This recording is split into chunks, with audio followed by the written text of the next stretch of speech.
Welcome everyone to another TBM Tuesday session. My name is Annie Keil and I manage this TBM Tuesday series on behalf of the TBM Council. I'm incredibly pleased to see so many people really repeatedly joining these sessions, so I just want to thank all of you for participating. I'm very excited about today's guest, George Malaloni, who is the CTO at Mastercard and also sits on the board of directors for the TBM Council. George has extensive knowledge about TBM and he will share his insights with all of us today. George is also joined by Todd Tucker. Todd is not only the author of the TBM book, which is often referred to as the TBM Bible, but he also leads research and education for the Council. Before I hand it over to my guests today, I just want to remind everyone these sessions are live and we encourage you all to speak up, post questions and provide feedback where you see fit. And so once more, thank you all for joining and I'm going to hand it over to you, Todd. All right, thanks, Annie. TBM Bible, huh?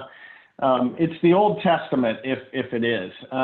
You know, we got to write new chapters, and George, I think through these kinds of conversations, we're doing exactly that. Really appreciate having you today. So, you know, for those of you that don't know George, George joined our board last year while the CTO at AIG, and then recently moved to Mastercard. And so is beginning, you know, a new step in his career there.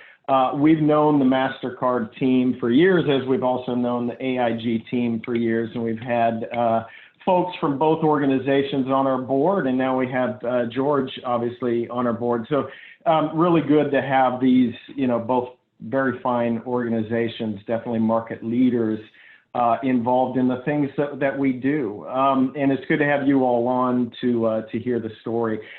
George, I'm going to start with just, you know, a little bit, you know, about yourself. Kind of want to know a little more about your story. You know, you've had 25 or so years really delivering infrastructure type services to large global organizations, right? Always a huge challenge. Meanwhile, there's been massive, you know, shifts and disruption in the technology landscape over those couple of decades and all that.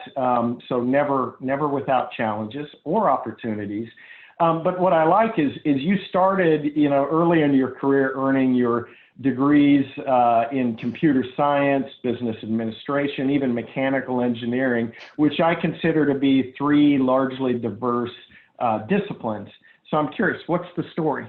Yeah, thanks, and Todd, and appreciate the opportunity to talk to everybody today. So thanks, and hello everyone from the Mastercard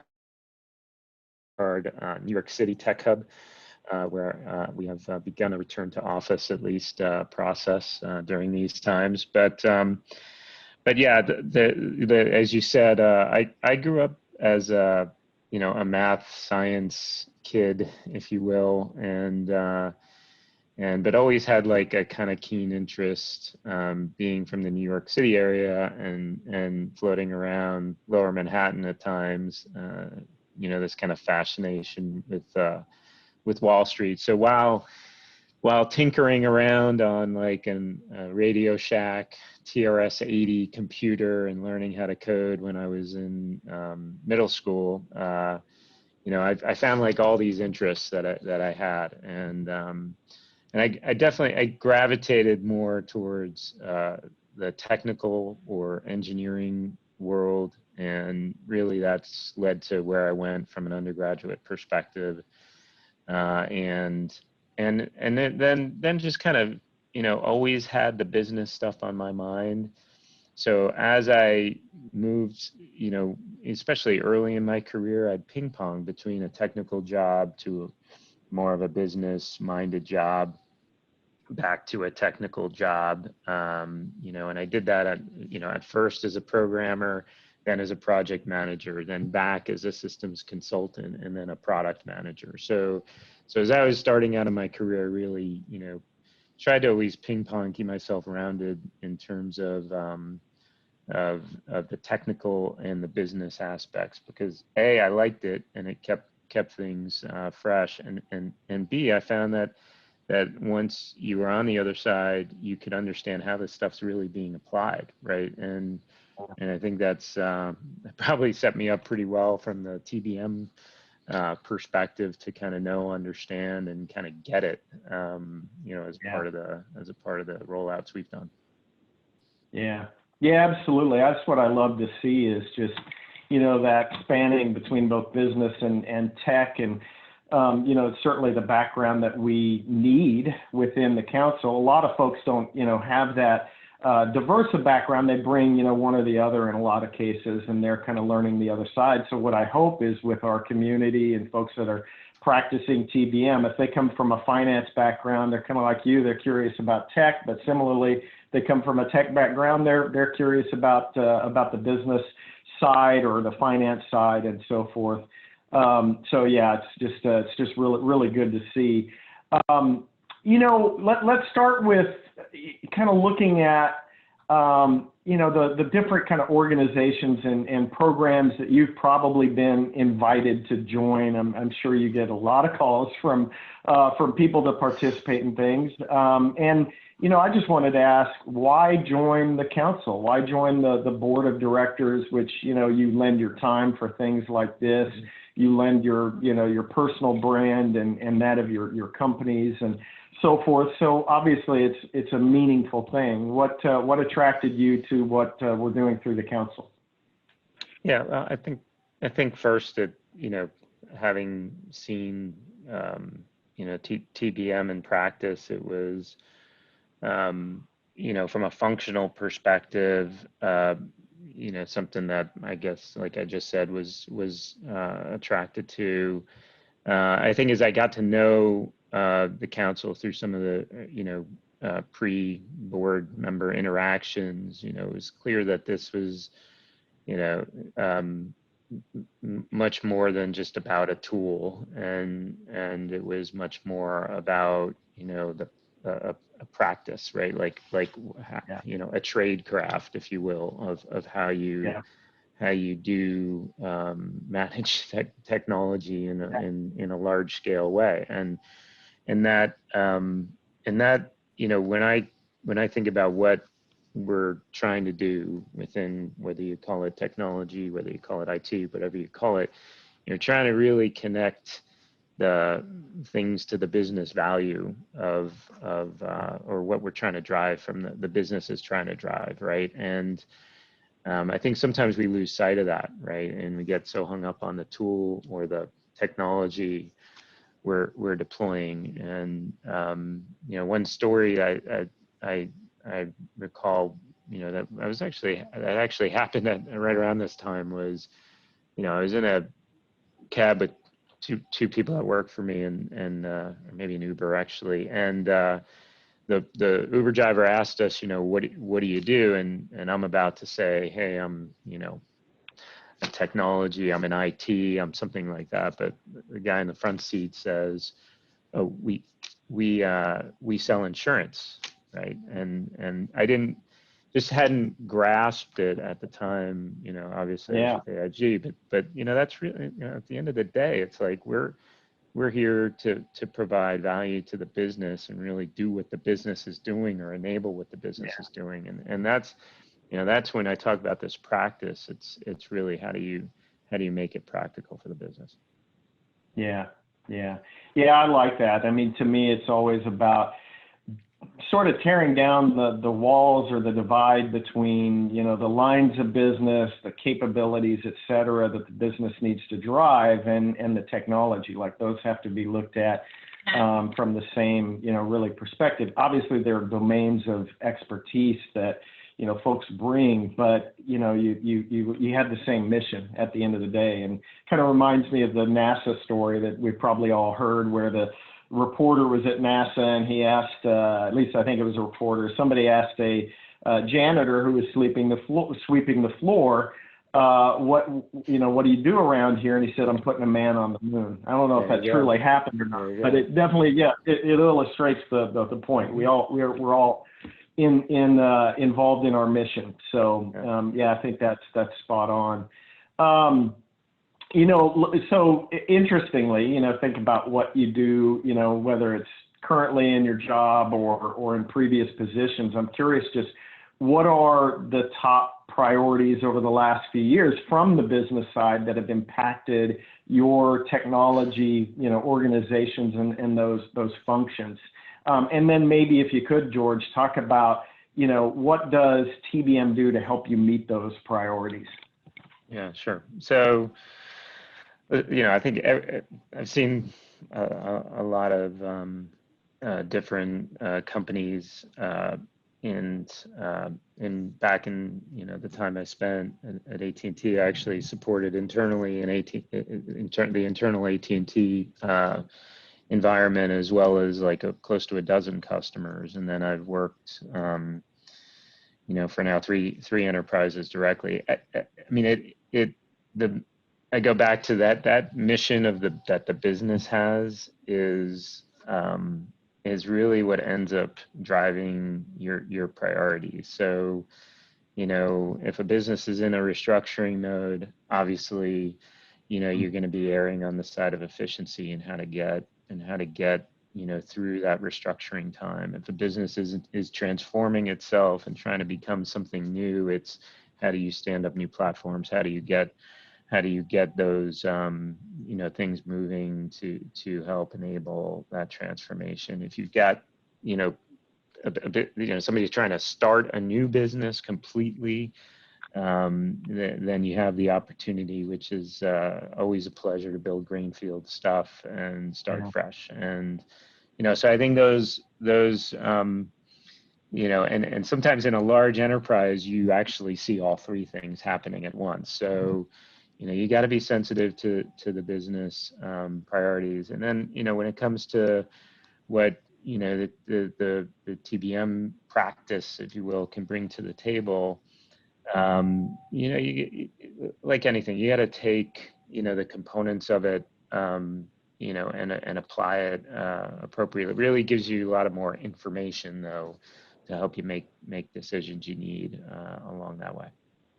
Yeah, absolutely. Hey, there's a related question here in the Q&A, and Tim is asking, are there any major initiatives you're most proud of, and were there any mantras that you rallied around? And he says things like stabilize, optimize, accelerate.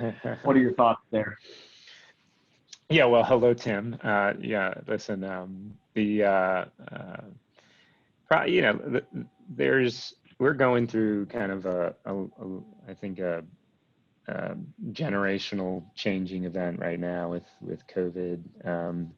No doubt, some of the things that I'm the most proud of are when we've kind of recovered technology operations for Merrill Lynch after 9/11. When the markets had to reopen. Working with General Motors as they kind of restructured themselves through the financial crisis was another one where you just had to completely and completely change your thinking in a matter of months and come up with a new way of solving the problem. And those times of change are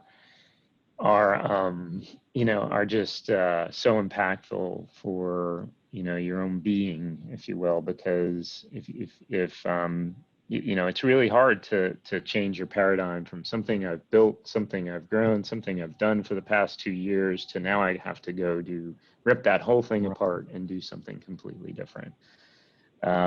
So from a mantra perspective, that focus on change and accepting change is something that I think my teams will continue to hear a lot from me about, and that change is good, and really you got to be on board with the change. So yeah, absolutely. Next on our next TBM Tuesday, we have Ralph Laura and Scott Spradley, who you obviously know. And Ralph and Scott were at HP together during the split, and they both, when we had our prep call, they both said, how they had their plans, right? They had their strategy, if you will, et cetera, and then the split happened, and they didn't have any forewarning. It was something that it hit them pretty suddenly, and it was a type of disruption. And the same deal, they had to, pivot, and they had to get their mindset around it, shift their teams to it, and all of that. And obviously, a massive thing. So yeah, these things clearly are going to happen. Annie, go ahead and launch the first poll. We got a poll on. I love doing these polls live. We have one on what are your top priorities for infrastructure, and it's a select all. So you can see we got modernize and or refresh infrastructure, shift to public cloud or optimize it, improve security and or resilience, expand footprint to support business growth or opportunities, implement or expand use of automation, like runbook automation or robotic process automation or whatever, consolidate or eliminate data centers, shift to or optimize around a DevOps model, support IoT or Internet of Things, support our digital strategy, and manage the impact of the economic downturn. So all of those might be on your plates, but please select those that you think are significant priorities. Yeah, I'm looking. Are any of those on your plate? Yeah, I was like, which ones don't you check?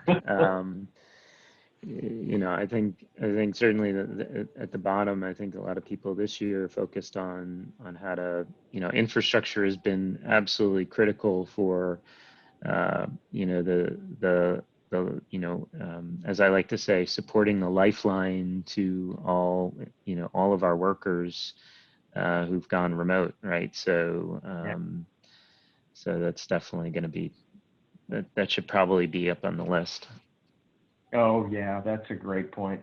We'll put that under manage the impact, even though it's a little different in flavor. I think that's a really good one. Came up yesterday in our standards call, and our standards committee met. We're talking about kind of impact to the taxonomy, and that was one of the things that Carl Stumpf at Nike said. Is he said, we got obviously a whole new landscape that we're dealing with as a result of kind of the shift to work from home, but also always had the same kind of related issues around stores and things like that as well. So and so here we're looking at the results, and they're kind of all fairly significant that we see.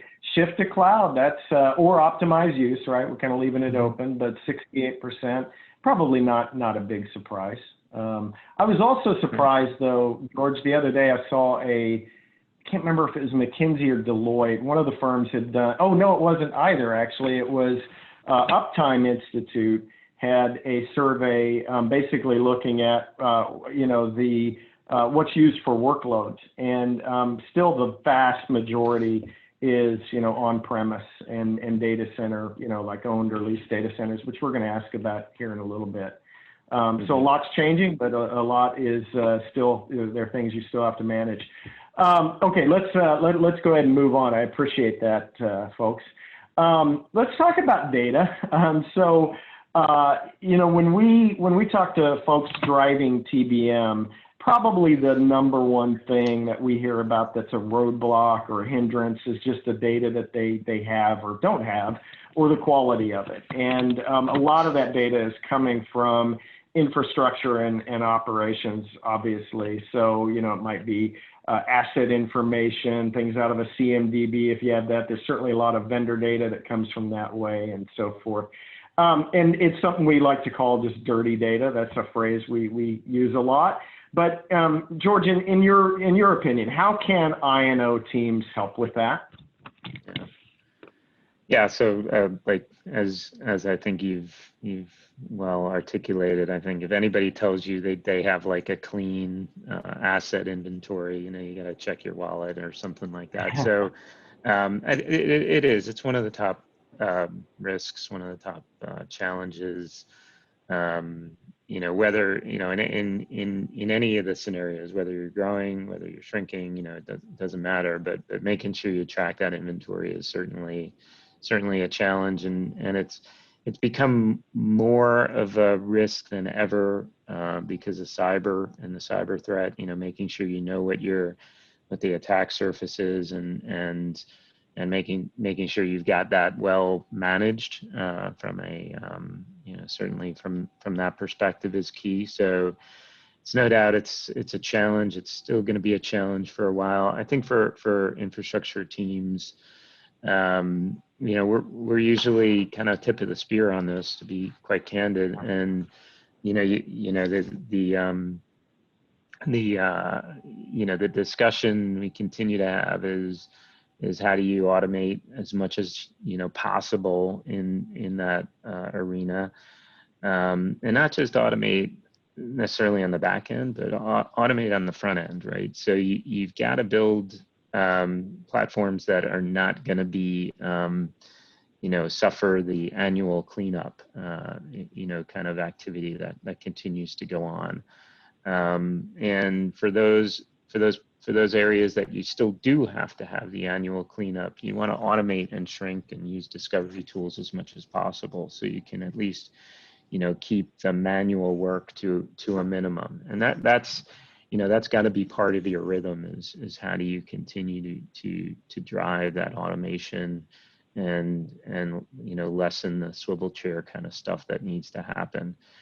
But now more than ever, I think, you know, a lot of the capabilities, and I would say a lot of the, you know, kind of really cloud-like capabilities, whether you use that term on or off-prem, doesn't matter to me, but a lot of those capabilities come, you know, if engineered correctly at the get-go, you know, they will help you solve the inventory problem, things like tagging, etc. Having those standards set up front will help you solve those problems, or not have those problems and avoid them on the back end.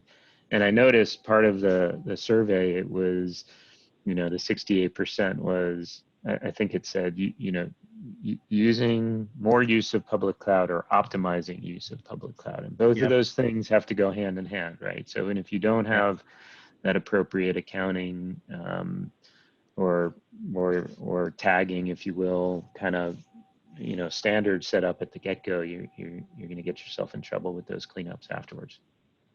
Yep. Yeah, for sure. Yeah, I remember James LaPlane was on our board when he was with AOL, and you know, obviously they're now part of Verizon, but they made the shift to AWS pretty significantly. Basically, cloud sourced, you know, the vast majority of their infrastructure, and you know, they basically decided early on that they were going to apply every bit of rigor, you know, around like asset management and CMDB to the new environment.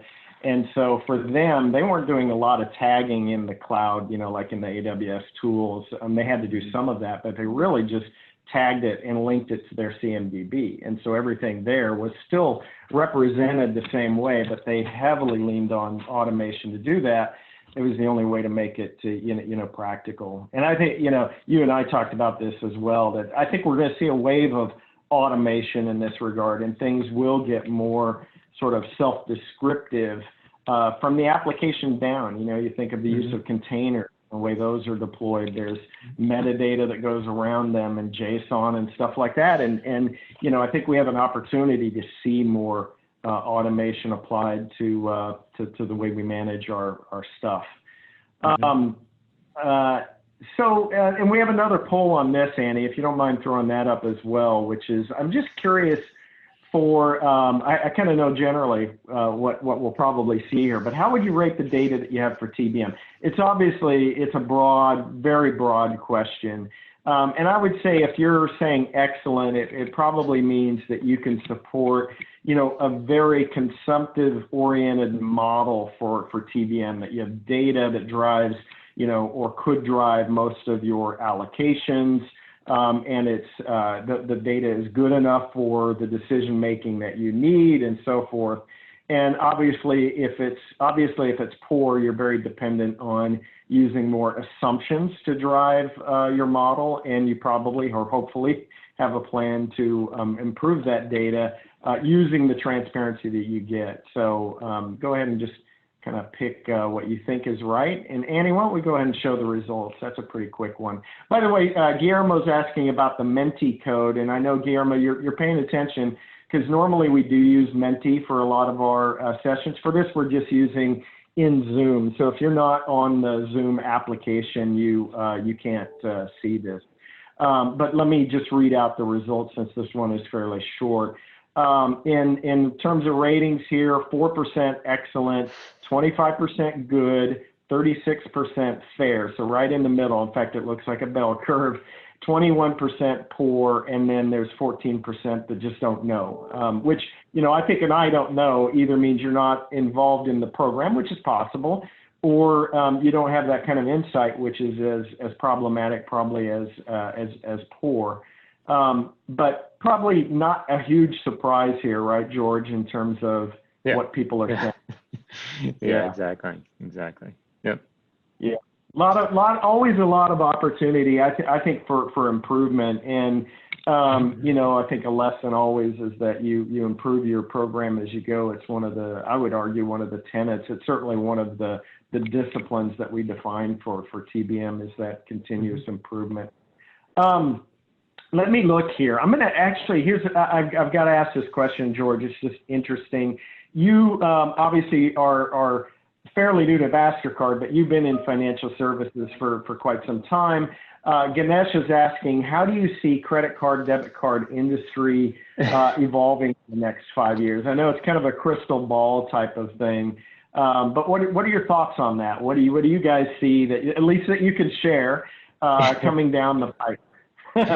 Yeah, listen, I mean, I've been here at Mastercard for just about 3 months, so it's a little early to claim I have a crystal ball, you know. So this might be a little stating the obvious, but you know, the exciting thing, you know, being at Mastercard, and even during, quite frankly, the you know, the pandemic situation is the dramatic growth in contactless, right? So, yeah, you know, more and more, you know, and I try, if I come back after a year, I'll have the numbers down pat, I'm sure. But, you know, we've seen tremendous growth from a percentage perspective in terms of the move to contactless.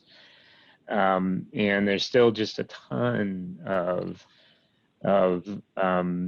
you know, room in terms of how much happens via cash. It might not feel that way for you know, some of us who you know, just don't walk around with as much cash as we used to, but there's still just a ton of growth there.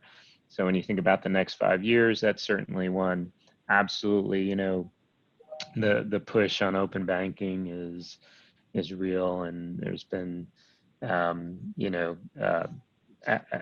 a healthy number of acquisitions in you know, at Mastercard that are leading the way when it comes to the push to open banking, and I'm you know, super excited because at the end, you know, when you look at it, all of that is you know, fundamentally running on, you know, technology, the technology, the network, we call it the rails, that have existed for, you know, a long time. So when you kind of think about the Mastercard technology platform and the you know, the push that's going to happen from an open perspective, from a contactless perspective, it's just really exciting to kind of be a part of that technology push. So, oh yeah, hope that helps Ganesh. Yeah, no, that's fantastic. I appreciate that. I remember hearing actually from one of your colleagues that the amount of transactions that are still conducted with cash is by far the majority. I think it was like 85% or something crazy like that globally, and which just represents enormous. That's not even talking like, you know, we're just talking going electronic, not even contactless at that point. Right. Yeah, such an enormous opportunity. And I always view that as that's nothing but good for economies, right? To lower the transaction costs of you know, the cost of doing business sort of greases the skids for the economy. So yeah, that's interesting. All right, I'm going to go back to some of the questions that we've got here. So like, let's kind of going back to TBM. You know, TBM is often used to obviously understand, you know, where money is being spent and then make decisions on where it should be spent, right?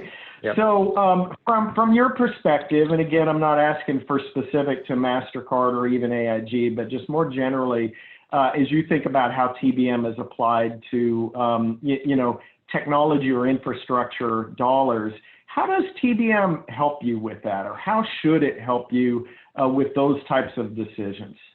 Yeah, well, I think just like you said, it certainly gives you you know, a level of visibility, you know, that helps, you know, because basically knowledge is power, right? So, and when you come to decision-making time, you know, quite frankly, I think the decisions, you know, if I'm honest, are you know, more based on what, you know, what does the business want? What value are you trying to drive? What are the priorities? And an organization, and you know, has to come to those decisions, you know, themselves, right? I'm not, you know, I don't mean to say like TBM isn't helping in that picture, but it certainly is. Because if you don't have the information to evaluate the big bets you're going to make, then it's really hard to make some of those. But at the same time, you gotta make sure those bets are really aligned with where the business wants to go, and what does that business view as value, right? And you're only going to put your investment dollars against those things, right? So like I said, if it's a company that is really trying to launch new products and, you know, move markets in some way, shape, or form, then you're going to err on the side of, hey, I need to grow and I need to make sure I've got the capacity and things of that nature. And you're going to probably fund those efforts. So it really is a combination of having good information to make the decisions, is where you get the help. But at the end of the day, I go back to, you still have to really make sure you know where that value, and not just value in terms of like the payback period. I mean value, like where are you going to get book value to market value multiples out of the investment? Yeah. Which is why any CFO, right, should care. And that's the good thing is when we see good programs, they do care. Jamie is asking a question, and this comes up a lot, George. I mean, certainly you've been on our you know, the board meetings, et cetera, where we've talked about CFO involvement. And Jamie's asking, how do you position you know, these key tenets, the investments, et cetera, specifically for the CFO, for your finance partners, you know, and really driving a partnership and alignment? Thoughts there, really just maybe generally to how do you work with finance well, especially in the context of TBM? Yeah, I actually think you know, the CFO is certainly your partner and working, you know, in and around the TBM practice, you know, within any firm, and I think I've seen that relationship in two firms now, and it's, you know, mildly different, but you know, it's still that partnership of you know, you're trying to get the visibility, you know, going back to that, you're trying to get the visibility that you can put towards you know, the mission you have. So I don't necessarily view it like the CFO is your customer, that you're trying to, you know, Right. deliver an income statement to, or anything to that effect. In some cases, you know, you're really dependent on the CFO community to do a lot of the, to do a lot of the work and translate a lot of the financial systems. So they have got to be bought in that this is going to make their jobs easier and not harder. I mean, they have got to be bought in that there's value that's going to be gained.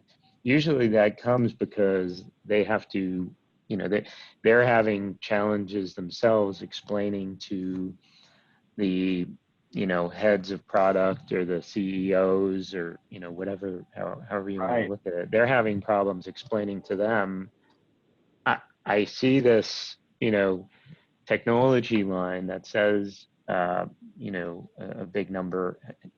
I need more information underneath that.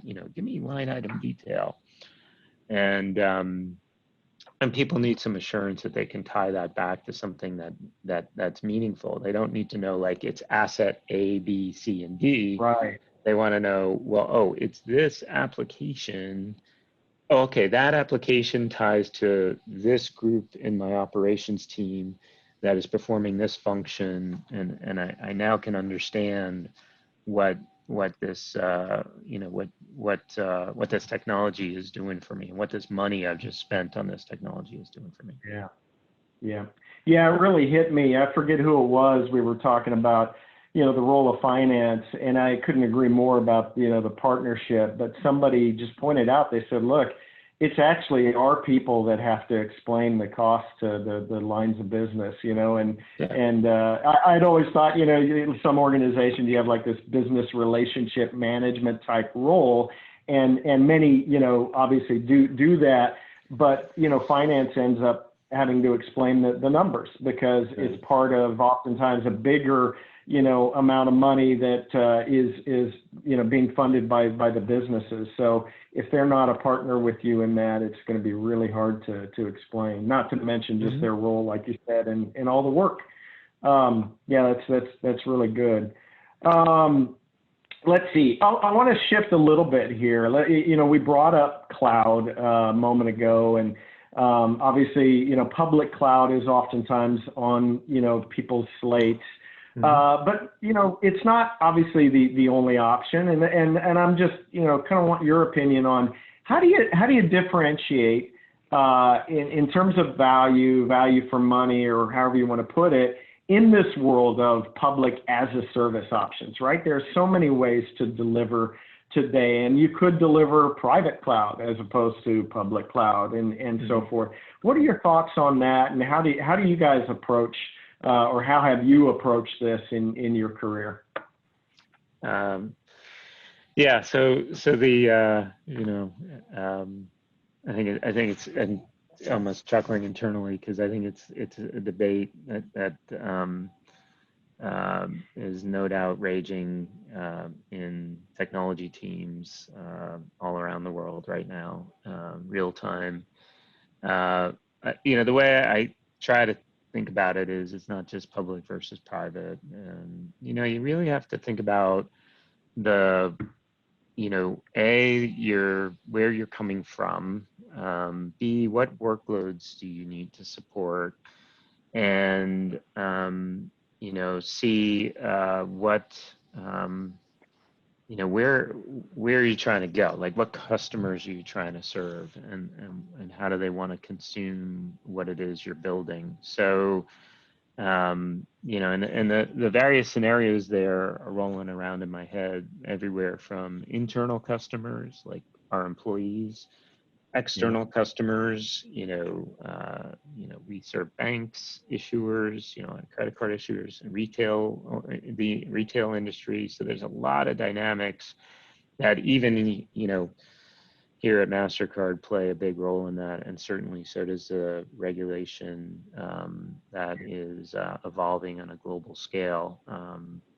We're seeing more and more of a pull around nationalism that plays a role in it, and no doubt you gotta weigh all of those factors. So it's really a complex decision. I go back to what I said at the beginning. You got to think about not just public versus private.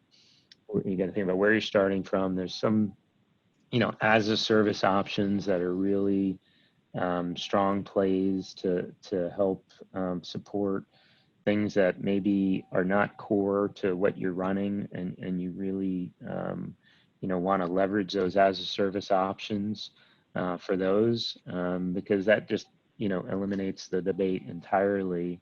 And then for those things that are core and critical to your business, you might not be just leveraging one or the other. You may be leveraging both, or you may need to meet customers in both.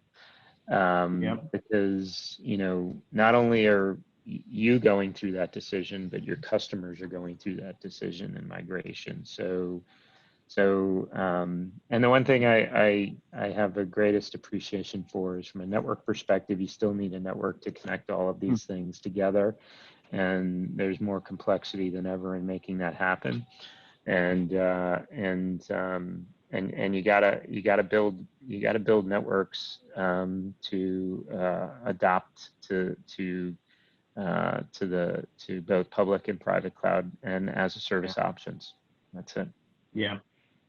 How do you view TBM in that? Like, how does TBM help you guys make those kinds of decisions? Yeah, I think listen, there's there's a whole host of factors that you can use from a TBM perspective in charting out some of those decisions. I think it starts with you wrote the Bible, so the total cost of ownership when it comes to the TCO of what it costs to running something.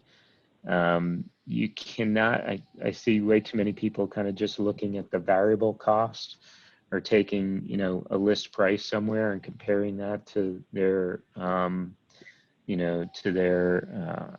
internal bill. And, that's really where, if you've got solid practice around TCO, and you can really look at both fixed and variable costs and make some decisions based on that, that goes a long way. The other part of it is a lot of these decisions require a healthy amount of investment, and net are supposed to drive some efficiency on the back end of them. So, you've got to think carefully about your productivity, and how you're leveraging the new platforms towards that productivity. But last and absolutely, I think one of the more critical things is where are your customers, what's your business transformation that's happening, and those regulations between the U.S., Europe, and various global country level regulations that are out there, especially in financial services, are super important to keep mindful of. Yeah, for sure.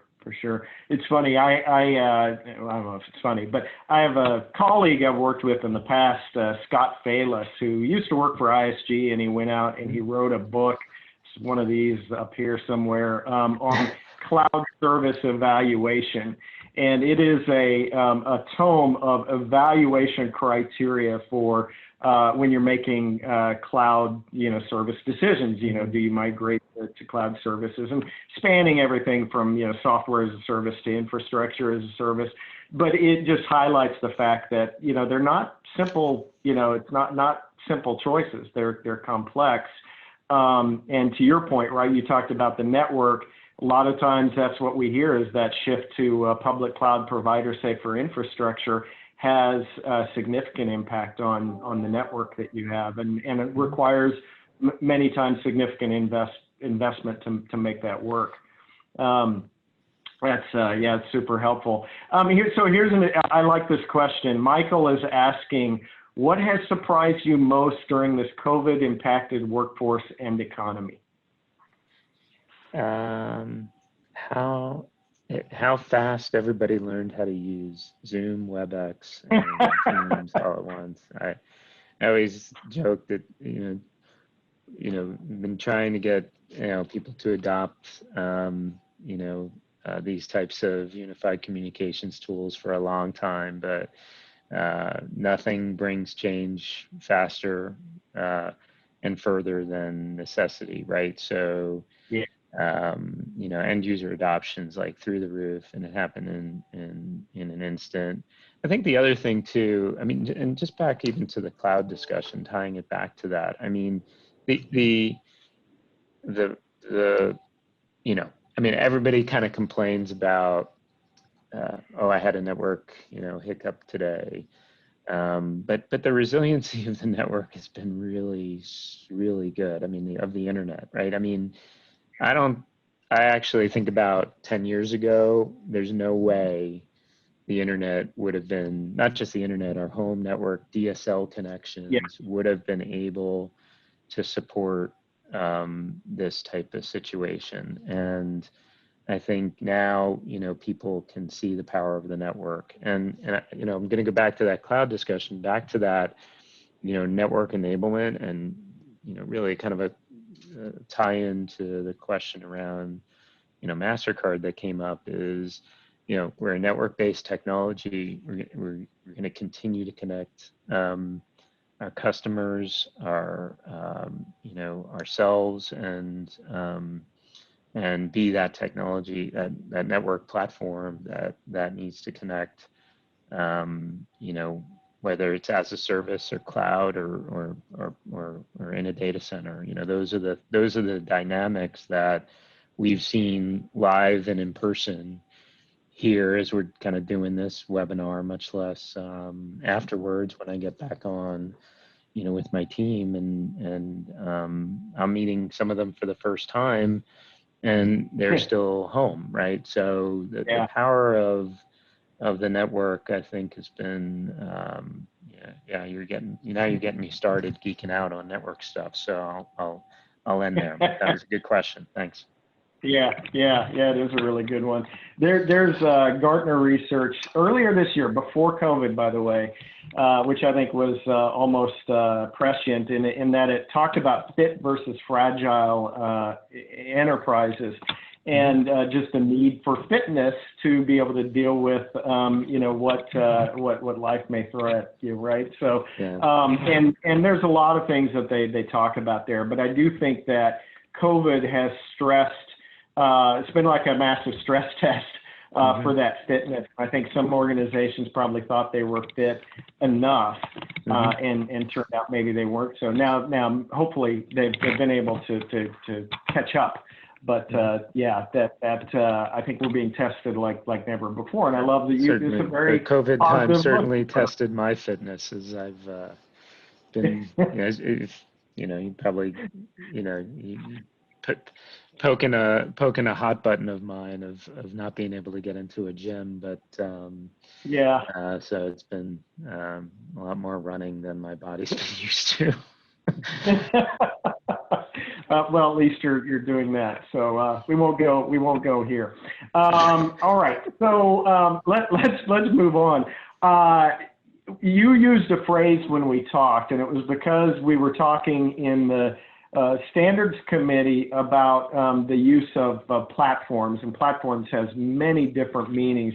But when you and I spoke about it, you used the phrase gravity platform, which I just loved, and I just said, you know what, I've got to ask about that when we talk here. What did you mean by gravity platform? What does it take to deliver it?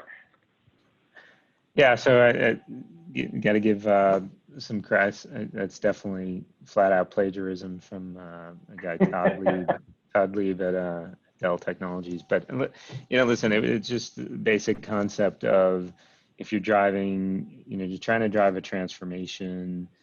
We've all been through these programs where you're just trying to shove people and change at people faster than necessarily they want to accept, right? And the concept of the gravity platform is simply, hey, we need to go from A to B. Now, this new platform, if you will, brings you these associated benefits that, you want, and it creates the platform as something that they want to pull to, not be shoved onto. So, Yeah. I think when you're thinking about any of these technology platforms that I've seen go really well, it's driven that, what can I do now once I get onto this platform, and what does this bring to me, right? And just to give an example, right? We as we migrated, from one network to the other, we were able to give people actual data that said, loading these web pages is actually, 25% faster. And when you multiply that out, in 1 month, we're going to save, 15 man days of work for this particular group, right? And that's a powerful way to portray it. And in these times, especially when, some of these tools that people are using are their lifeline. You got to make sure that if I'm going to unplug the lifeline and go to a new lifeline, that there's some pull to get me to do that, right? Otherwise, I'm staying put, man. I don't want to budge, right? I need to stay where I am. So it's using gravity to pull people into the transformation you're trying to drive. And you can see that in a lot of ways. Yeah. I love the idea because again, I think it requires a marketing mindset. If you think like a product manager and you think about how do we, build something that pulls people in, you're going to be a lot better than if it's a push kind of situation. So I love that, and I think anybody who's adopting or has TBM, there's a cost aspect to it too. Like if you can build something that it saves your customer, internal or external, money, if it's faster, et cetera, like all those facts come to play. So yeah, I love the term. I want to see it spread. Gravity platform. It probably won't make it into the taxonomy. But. Okay.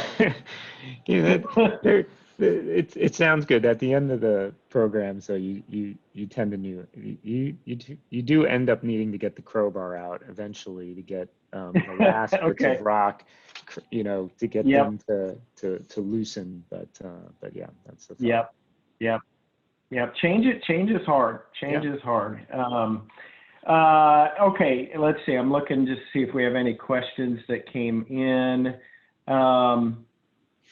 Hey, you mentioned something earlier. I just want to ask a question about it. It's one of the questions kind of prompted me here. You talked about open banking. What is that? Yeah. So, I mean, if you want, you should ask your 18-year-old or 20-year-old about how they bank, right? And it's fine. I just dropped off an 18-year-old at college, and I like handed him $100. He was about to go to college without any cash in his pocket whatsoever, right? So how when you look at how money is moving, these days, an open banking concept would, really, quite frankly, move money through accounts consumer to consumer, and avoid the kind of standard, hey, we're going to transfer to a bank and then transfer back to somebody else, and there's clearing time in each of those things. So in the push to open banking, you see the C2C, consumer to consumer model, beginning to invest in a lot of fintech work in that area. And that's back to what I was saying in terms of our tying our network into all these different aspects. Certainly making sure we enable that fintech, and having those fintechs tied in is important. Yeah, absolutely. Kind of a general question here. Looking forward, how do you see infrastructure and platform strategies evolving in the next, say, 5 to I know, again, let's say 5 years. and it's very crystal ball. But what do you see changing, or how that's going to evolve? Yeah. So listen, I think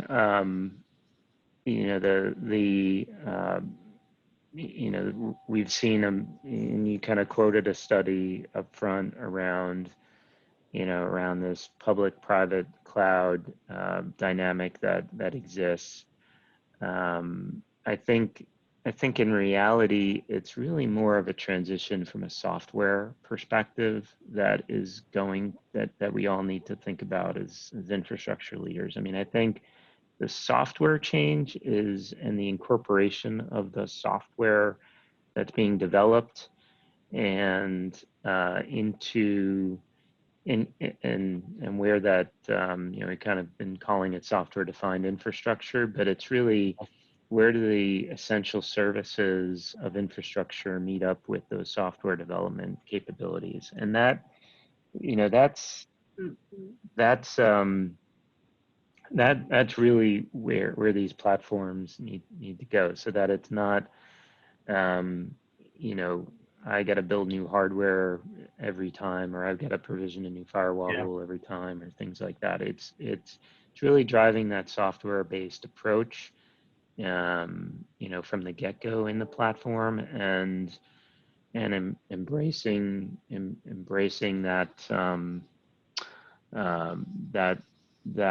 those concepts, no matter what the pattern is that's being adopted. It obfuscates, well, that may be the wrong word, but it abstracts a lot of work and risk as well, right? That your customers have to take. You're right, obfuscates. It doesn't obfuscate it, because I think people do tend to say, well, it's all going to go away. No, it doesn't go away. It just becomes much more flexible and much more tuned into the application that we're developing and the pattern that we're developing too. So, and it's really getting that platform build right up front that will help power that going forward. Yeah, for sure. Very good. Well, hey, we got one last question I'll ask, which is one I always like to end on, which is, what advice do you have for others who may be in your shoes or similar, and maybe they're not familiar with TBM or unsure where to start? What are your thoughts? Oh, read the book. No, there's tons